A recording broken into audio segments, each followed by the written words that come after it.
They want to morally tell us we're nobodies. And again, I've noticed who they hate. You know, you can talk to like really beautiful women, and they'll tell you that nobody comes up and asks them out for a date because everybody's so intimidated by them. Instead, people are rude to them and mean to them. Really good-looking men, it's the same thing. You'd think people that were really good-looking would have it all great. No, that's not the way it is. It is with some people who are confident and aren't intimidated by it. But for a lot of people, they're going to mess with you.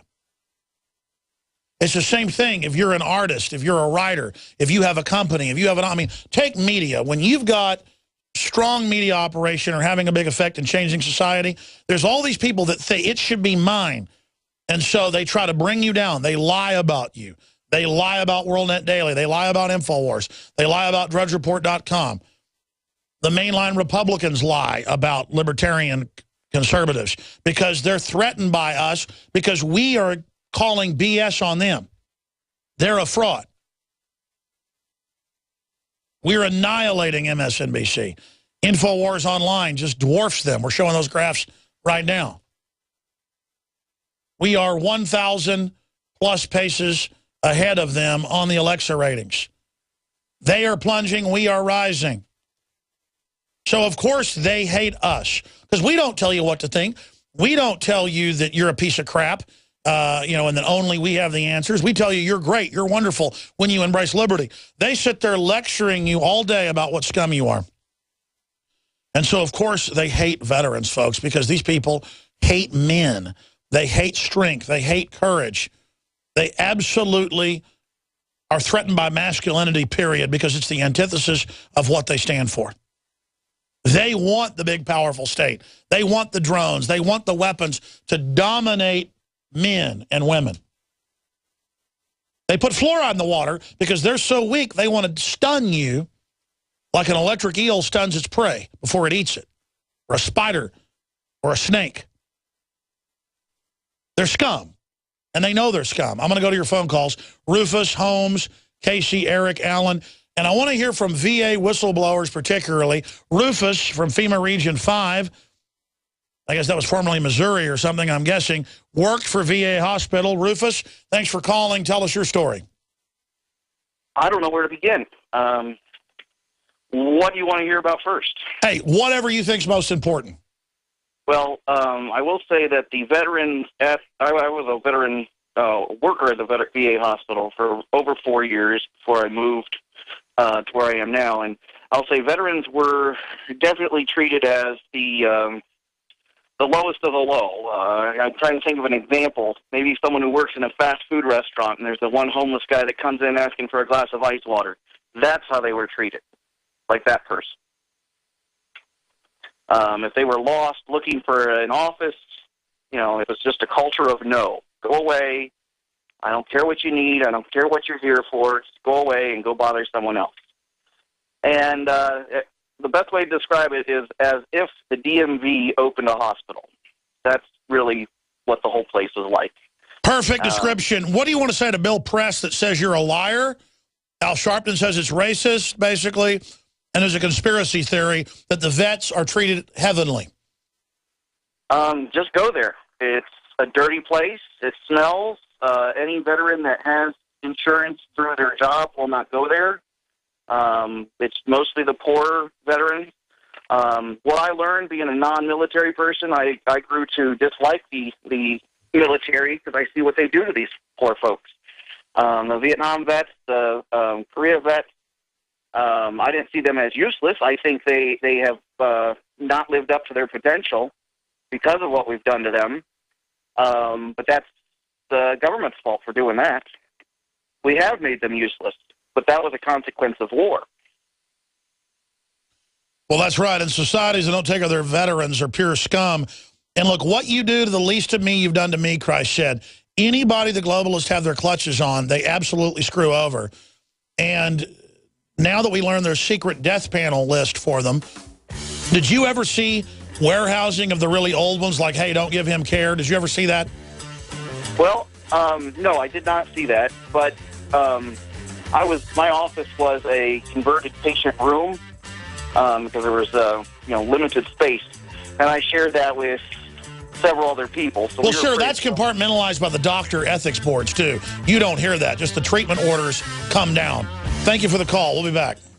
For folks that know, that listen to my show over the last 19 years, up until about 6-7 years ago, I didn't understand the whole veteran thing. I knew the globalists were using the military to build a world government. I knew they were funding the radical Muslims at the same time to create the crisis. And I would not give all the lip service to the veterans because I didn't want to be fake.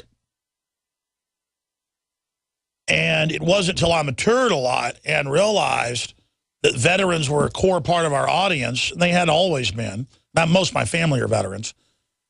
And then I realized the globalists hated their guts because they're a key piece of this puzzle. That I realized just how important the veterans are and how horribly they're treated.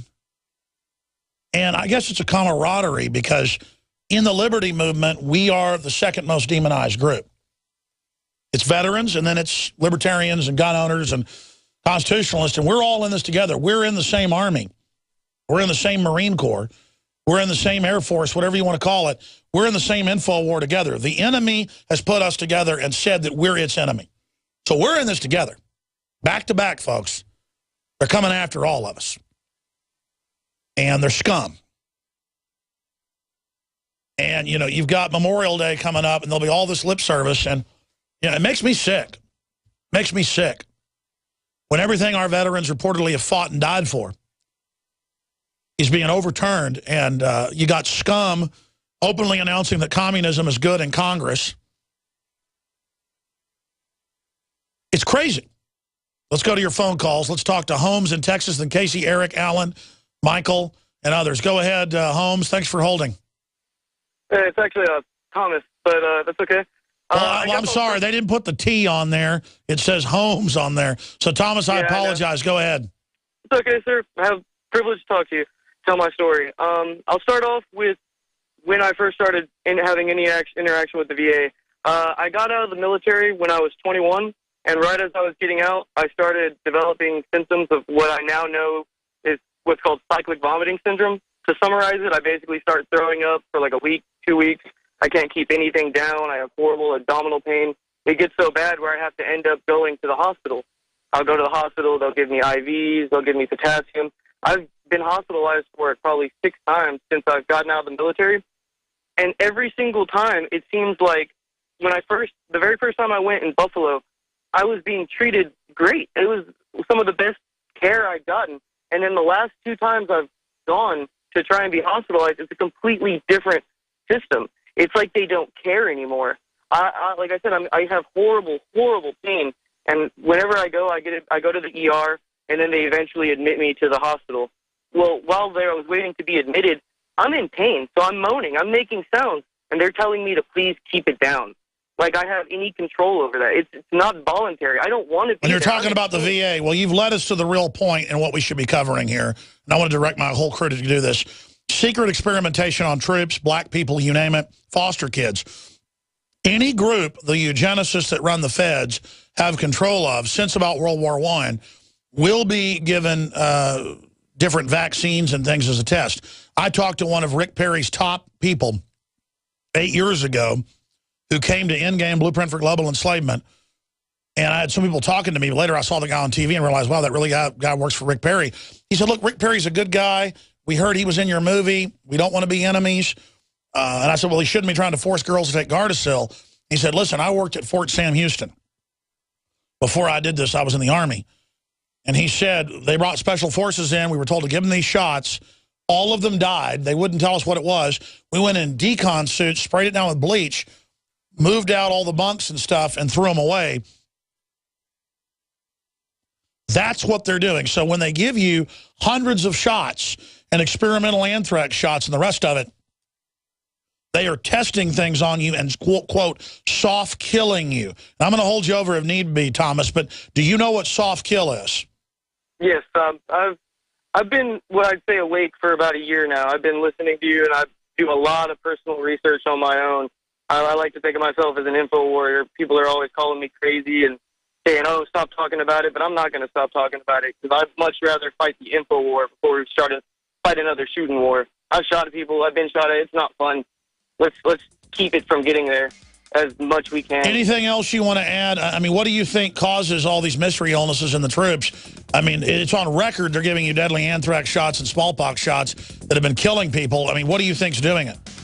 I have no idea, to be honest. What did you work in and around? I was infantry, so I really didn't have, like, chemicals I was around. I was just a normal...